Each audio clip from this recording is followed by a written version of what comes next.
Today, we're diving into one of the wildest, most chaotic stories to ever come out of Australia's underworld. Imagine this. A gang started by a 19-year-old from prison that quickly spiraled into drive-by shootings, luxury cars, and a feud so intense it turned Sydney into a war zone. We're talking about the Brothers for Life gang and their bloody rivalry with the Alameddine crime family. This isn't your typical bad guys doing bad things story. It's got betrayal, revenge, and even prison brawls involving some of the country's most dangerous criminals. And just when you think it's over, something bigger always seems to explode. So, how did this all start? Who are the key players? And why has this feud dragged innocent people into its crossfire? Let's break it all down, one insane chapter at a time. Let's roll back to the early 2000s, where Sydney's streets were already seeing their fair share of trouble. But then came a name that would change everything: Bassam Hamzy. At just 19 years old, Bassam wasn't exactly leading a law-abiding life. After a conviction for murder, he found himself locked up in prison. Now, for most people, prison is where things slow down. But for Bassam, it was where things began. From his cell, he founded one of Australia's most infamous gangs, Brothers for Life. What made this gang different? Bassam ran it like a business empire, using smuggled phones to call the shots from behind bars. He wasn't just playing the crime game, he was rewriting the rules. Brothers for Life wasn't just about drugs and money, though there was a lot of that. It was about loyalty, power, and status. Bassam wanted to make his mark, and his gang wasn't subtle about it. Members drove flashy cars, wore designer clothes, and had no problem showing off. The recruitment process? Pretty simple. All you needed was $70 for a gang t-shirt and the willingness to dive headfirst into chaos. For the young and ambitious wannabe gangsters, it was like a fast pass to the good life. But, of course, with all that glitz and crime, the gang quickly found itself on the police radar. A special task force was created just to deal with Middle Eastern organized crime. Did this scare Brothers for Life? Not even close. These guys were so bold, they got tattoos of the task force's acronym, MEOC, like they were daring the police to come for them. The gang's influence exploded across Sydney, especially in the drug trade. Money was rolling in, and some members flaunted it like they'd won the lottery. Imagine a 19-year-old, no job, pulling up in an Audi Q7. It was ridiculous, but that was the vibe Brothers for Life thrived on.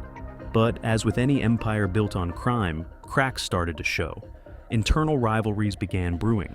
Bassam, still running things from prison, was holding it together at first, but the gang's rapid growth meant factions were forming. The main split. The Bankstown chapter, made up mostly of Lebanese members, versus the Blacktown crew, who were mostly Afghan. The tension was subtle at first, until someone from Bankstown called the Blacktown members Afghan dogs. That insult set everything off. What followed was a string of revenge attacks, betrayals, and shootings. It was chaos. Yaya's death hit hard. He wasn't just a key figure, he was a symbol of how far Brothers for Life had fallen into infighting.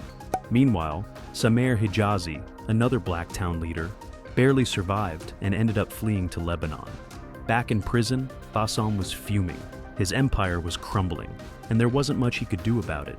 In an attempt to restore order, he brought in Farhad Komi, a brutal enforcer known for his no-nonsense approach. Farhad was supposed to clean up the mess, but instead, the gang was on the brink of total collapse. What started as a tightly run operation was now descending into madness, and the chaos didn't stop there. Rivalries weren't just brewing within the gang, outside forces were starting to take notice, and soon, the streets of Sydney would become a full-blown battleground. Bassam might have been the mastermind behind it all, but as we'll see, the story of Brothers for Life was only just getting started. As Brothers for Life grew bigger, their problems multiplied just as fast. By 2012, the gang wasn't just a criminal powerhouse, it was a ticking time bomb. Farhad Komi, brought in by Bassam Hamzy as a fixer, quickly became the man to fear. Farhad ruled with an iron fist, and his leadership style wasn't about earning respect, it was about forcing it. Under his reign, loyalty wasn't optional. You followed orders, no questions asked, or you faced brutal consequences. But here's the thing, not everyone was on board with Farhad's style. The cracks widened in late 2012 when Yahya Ahmed, a Bankstown bigwig, was assassinated outside a Greenacre home. Yaya's death wasn't just a murder, it was a message.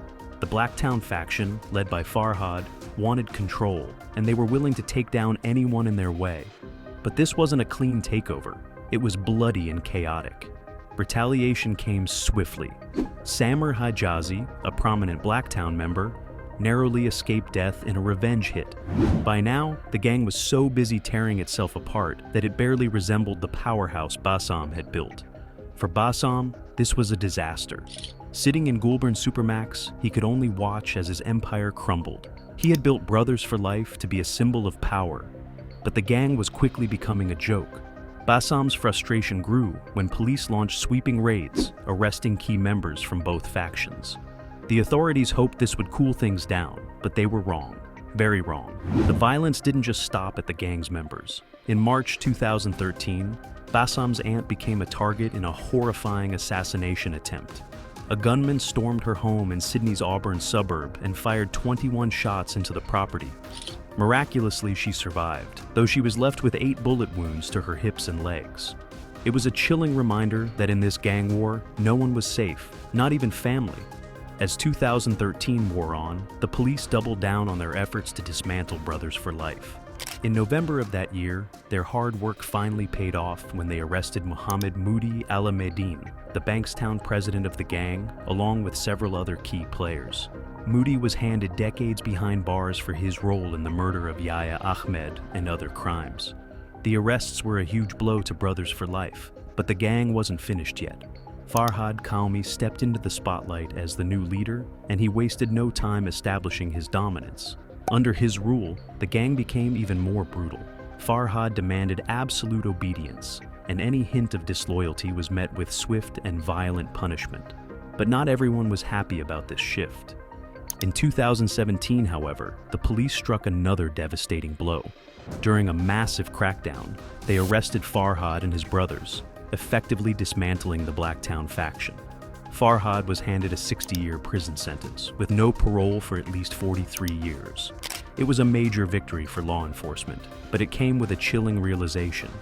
Even with Farhad and Bassam behind bars, Brothers for Life still had the potential to wreak havoc.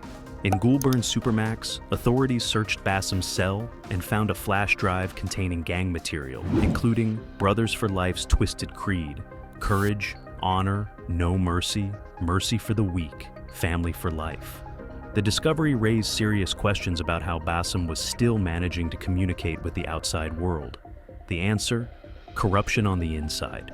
As it turned out, one of Bassam's lawyers was smuggling in contraband and allegedly helping him run the gang. When the authorities cracked down, Bassam fought back, representing himself in court to challenge the restrictions. Shockingly, he won.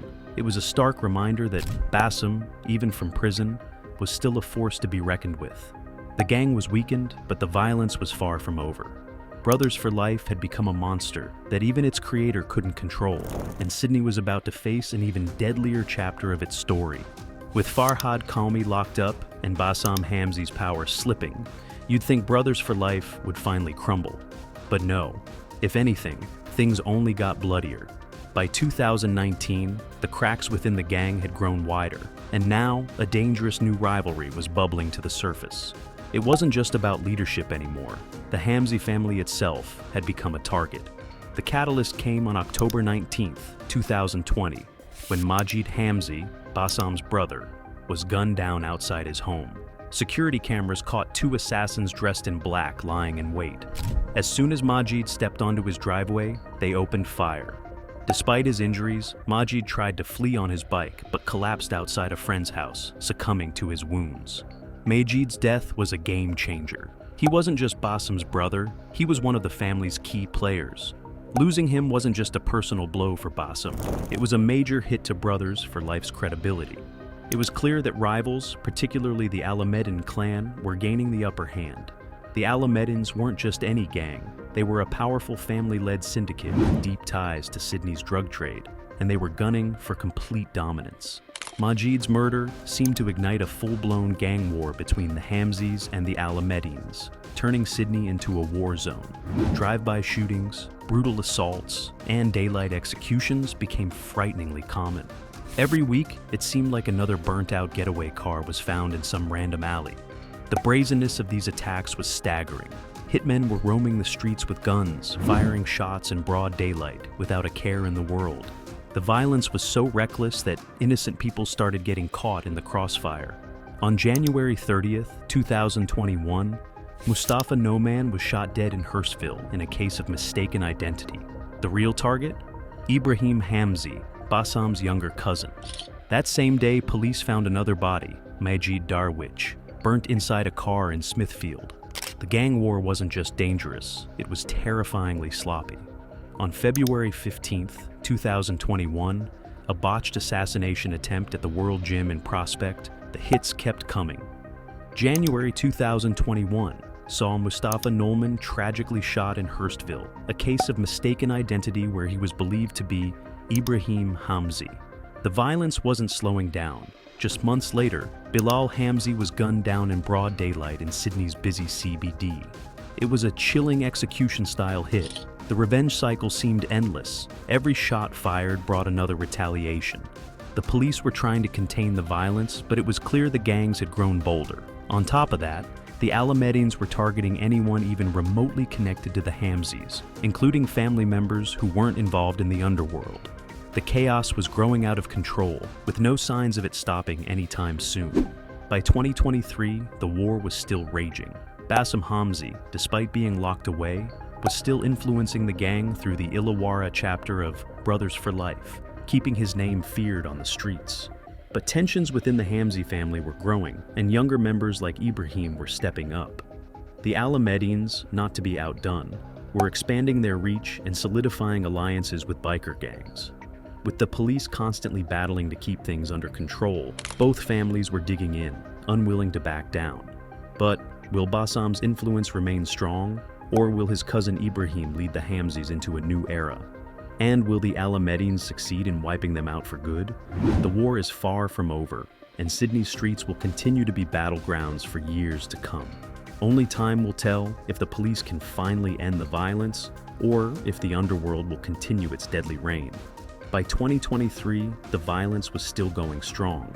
Even though Bassam Hamzy was locked up, his influence through the Illawarra chapter of Brothers for Life kept his name feared. But within his own family, tensions were rising. Younger members, like Ibrahim, were starting to take charge, while the Alameddines kept expanding their territory, joining forces with biker gangs. The police were doing what they could, but both sides were relentless, and the war seemed far from over. Will Bassam's legacy survive, or will Ibrahim lead the Hamzys into something new? And will the Alameddines finally wipe them out for good? The future remains uncertain, and Sydney's streets are still a battleground. The underworld's reign continues. Only time will tell how it all ends.